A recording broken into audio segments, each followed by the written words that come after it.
గుంటూరు పశ్చిమ నియోజకవర్గంలో ప్రతి ఒక్కరూ ఆనందంగా ఆరోగ్యంగా ఉండాలన్న ఉద్దేశంతో ఉచిత మెగా వైద్య శిబిరాలు ఏర్పాటు చేస్తున్నామని గుంటూరు పశ్చిమ నియోజకవర్గ ఎమ్మెల్యే గల్లా మాధవి తెలిపారు. గుంటూరు 28వ డివిజన్ సీతమ్మ కాలనీలో లలిత సూపర్ స్పెషాలిటీ ఆసుపత్రి వారి సౌజన్యంతో ఎమ్మెల్యే గల్లా మాధవి మెగా వైద్య శిబిరాన్ని ఏర్పాటు చేశారు. ఈ సందర్భంగా స్థానికులకు బీపీ, షుగర్ మొదలుకొని థైరాయిడ్, స్త్రీ సంబంధ సమస్యలకు నిష్ణాతులైన డాక్టర్లతో సేవలు అందించారు.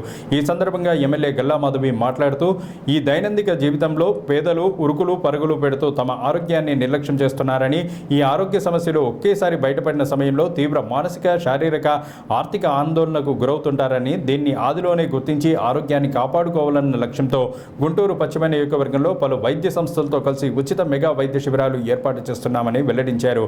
ఆరోగ్య ఆంధ్రప్రదేశ్ ధ్యేయంగా రాష్ట్ర ముఖ్యమంత్రి నారా చంద్రబాబు నాయుడు, మంత్రి నారా లోకేష్ స్ఫూర్తితో ముందుకు వెళ్తున్నామని ఈ సందర్భంగా ఆమె వెల్లడించారు. అందరికీ నమస్కారం అండి.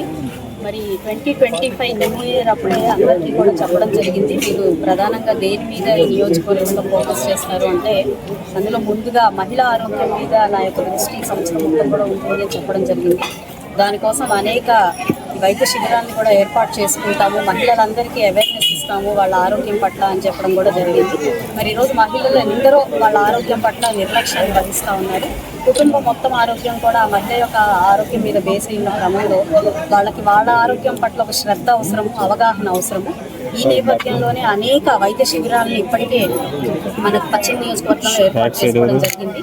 అయితే ఈరోజు మన సీతమ్మ కాలనీలో అప్పారావు గారి డివిజన్లో మనకి లలిత హాస్పిటల్స్ వారి ఆధ్వర్యంలో విజయ గారి ప్రోద్బలంతో ఈరోజు ఇక్కడ ఒక వైద్య శిబిరాన్ని ఏర్పాటు చేసుకొని దాదాపుగా 30 మంది వైద్య సిబ్బందితో ఈరోజు ఇప్పటికీ అంటే 10 నుంచి 4 దాకా కొనసాగే ఈ వైద్య శిబిరంలో ఇప్పటికే దాదాపుగా 100 మందికి పైగా వారి పరీక్షల నిమిత్తం అన్నీ వచ్చి టెస్ట్ చేయించుకొని డాక్టర్ గారిని సంప్రదించడం జరిగింది. అనేక సమస్యలు వస్తున్నారు.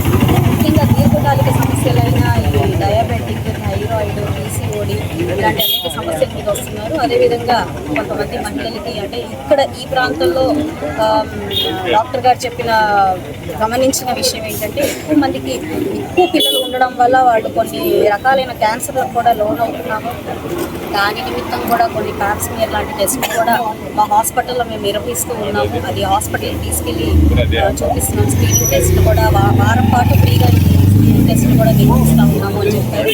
ఇక్కడ బీపీ అండ్ ఈసీజీ, ఎక్స్రే ఇలా పలు విభాగాలు, బ్లడ్ షుగర్ ఇలా అన్ని విభాగాల్లో ప్రత్యేక దృష్టిని సారించి ఇక్కడ అన్ని పరీక్షలు కూడా ఉదయం నుంచి అందరికీ చేపట్టడం జరిగింది. ఆ రిపోర్ట్ల ఆధారితంగా అందరికీ కూడా ఉచితంగా మందులను కూడా పంపిణీ చేస్తున్నారు లలిత హాస్పిటల్ వాళ్ళకి. నిజంగా ప్రత్యేకమైన కృతజ్ఞతలు. విజయ మేడం గారికి నిజంగా ఈ చొరవ చూపినందుకు ప్రత్యేక కృతజ్ఞతలు చెప్పుకుంటున్నాను. అందరూ కూడా వాళ్ళ ఆరోగ్యం పట్ల అవగాహన ఎంతో అవసరము. ఎందుకంటే ఏదైనా సమస్య వచ్చిన తర్వాత ఇటు మందుల ద్వారానో, సర్జరీ ద్వారానో, ఆపరేషన్ ద్వారానో, లేదంటే ఆఖరికి మృత్యు ఆట పడడం ఇలాంటివి కాకుండా ముందే గ్రహించుకున్నట్లయితే తగు చర్యలు తీసుకుని ఆరోగ్యంగా ఉండే అవకాశం ఉంటుంది. కాబట్టి ఇక్కడ ముఖ్య ప్రధాన ఉద్దేశం కూడా మనకి ఆరోగ్యం పట్ల అవగాహన కల్పించే ఒక శిబిరంగా దీన్ని ఉంచారు. మేడం గారు స్వయంగా దీన్ని పర్యవేక్షిస్తూ వచ్చిన ప్రతి ఒక్కరికి కూడా ఒక అవగాహనని కల్పిస్తూ వాళ్ళ ఏ తగు జాగ్రత్తలు ముందుగానే మనం ఎప్పుడు అంటుంటాం prevention is better than cure అని, ఆ ప్రివెన్షన్ మీద దృష్టి పెట్టి ఈరోజు అన్ని అంశాల్లో కూడా ఒక అవేర్నెస్ ప్రోగ్రామ్ అనేది క్రియేట్ చేస్తూ ఉన్నారు. నిజంగా ప్రత్యేకమైన కృతజ్ఞతలు లలిత హాస్పిటల్ వాళ్ళకి, వారి సిబ్బందికి అండ్ ఇక్కడ ఉన్న మన స్థానిక నాయకులందరికీ కూడా దీనికి సహకరించిన, సహాయ సహకారాలు అందించిన వాళ్ళందరికీ ప్రత్యేకమైన కృతజ్ఞతలు.